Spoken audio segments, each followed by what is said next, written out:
Гораните или горанците, друго самоназвание нашинци или нашинци, са малка помашка общност, живееща в планинска район Гора, по северните склонове на Шар планина, от двете страни на границата между Албания и Косово.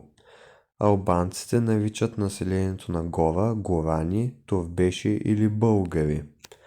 През 18 век до началото на 19 век включително са ислямизирани, но са запазили своя български език и обичаи. В миналото гораните са били известни в различни части на Балканския полуостров като майстори, бузаджии и халваджии. През 2004 година в областта Жупа, на изток от Гора, в село Долно Любене, Косово, е създадено културно-просветно дружество на българите в Жупа, български мохамедани.